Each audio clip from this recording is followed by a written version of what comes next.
Assalamualaikum warahmatullahi wabarakatuh.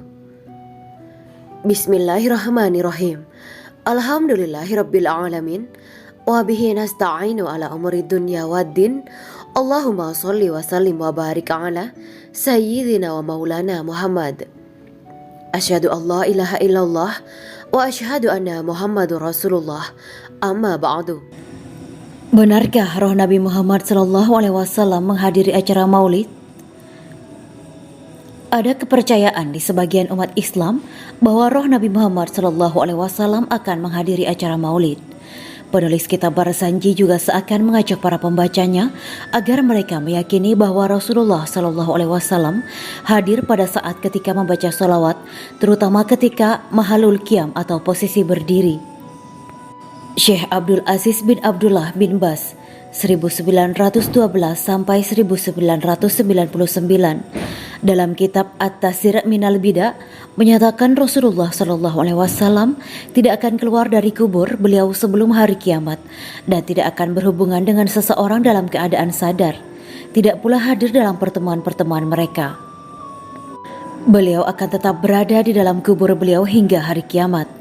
Roh beliau berada di iliyin yang tertinggi dari sisi roh beliau dalam Darul Karomah, ujar cendekiawan Islam yang semasa hidupnya menjabat sebagai Dewan Riset Ilmu dan Fatwa Al-Lajnah Ad-Daimah Lil Buhuts Al-Ilmiyah Wal Ifta, juga sebagai Mufti Penasihat Agung Kerajaan Arab Saudi ini. Allah Subhanahu wa Ta'ala berfirman, sesungguhnya engkau Muhammad akan mati dan mereka akan mati pula.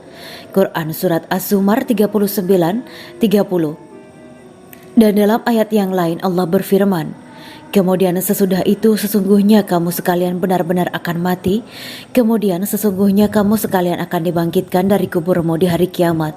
Quran Surat Al-Mu'minun 23, 15-16. Rasulullah SAW bersabda, aku adalah penghulu manusia di hari kiamat nanti dan orang yang pertama kali keluar dari alam kubur, serta orang yang pertama kali memberi syafaat dan menyampaikan syafaat. Hadis riwayat Muslim.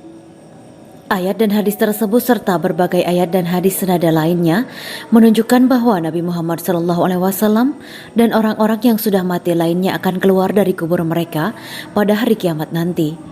Ini adalah pendapat yang sudah disepakati oleh para ulama kaum muslimin, tidak ada perbedaan pendapat di kalangan mereka, ujar Abdul Aziz bin Abdullah bin Baz. Hadirnya Rasulullah.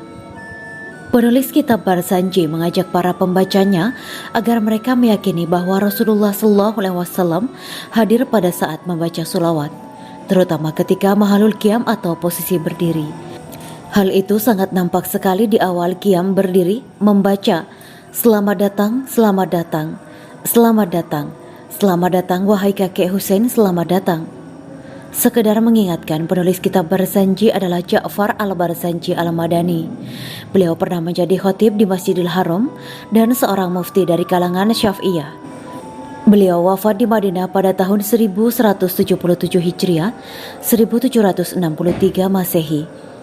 Lantaran posisi berdiri saat membaca Barzanji ini memang terdapat perbedaan pendapat di antara para pengamalnya. Beliau berpendapat itu terkait apakah yang hadir itu jasad Nabi Muhammad SAW bersama rohnya ataukah rohnya saja. Ahli hadis Muhammad Alawi Al-Maliki 1944 sampai 2004 berpendapat yang hadir hanyalah ruhnya saja. Dia mengingkari dengan keras pendapat yang menyatakan bahwa yang hadir adalah jasadnya. Di sisi lain, banyak ulama berpendapat bahwa Rasulullah SAW telah berada di alam barzah yang tinggi dan ruhnya dimuliakan Allah Subhanahu wa Ta'ala di surga hingga tidak mungkin kembali ke dunia dan hadir di antara manusia. Kehadiran Rasulullah SAW juga tercermin pada bait berikutnya dalam kitab Barzanji. Wahai Nabi, salam sejahtera atasmu. Wahai Rasul, salam sejahtera atasmu. Wahai kekasih, salam sejahtera atasmu. Semoga rahmat Allah tercurah atasmu. Kiai Hadi Muhyiddin Abdus Somad dalam bukunya berjudul Fikih Tradisionalis menjelaskan tujuan membaca sholawat itu adalah untuk mengagungkan Nabi Muhammad SAW. Menurutnya, salah satu cara mengagungkan seseorang dengan berdiri, karena berdiri untuk menghormati sesuatu sebetulnya sudah menjadi tradisi kita. Bahkan tidak jarang hal itu dilakukan untuk menghormati benda mati. Misalnya setiap kali upacara bendera dilaksanakan pada hari Senin setiap tanggal 17 Agustus maupun pada waktu yang lain ketika bendera merah putih dinaikkan dan lagu Indonesia Raya dinyanyikan, seluruh peserta upacara diharuskan berdiri. Tujuannya tidak lain adalah untuk menghormati bendera merah putih dan mengenang jasa para pejuang bangsa. Jika dalam upacara bendera saja harus berdiri, tentu berdiri untuk menghormati Nabi Shallallahu Alaihi Wasallam lebih layak dilakukan. Sebagaimana ekspresi bentuk penghormatan kepada beliau, bukankah Nabi Muhammad Shallallahu Alaihi Wasallam adalah manusia teragung yang lebih layak dihormati daripada orang lain?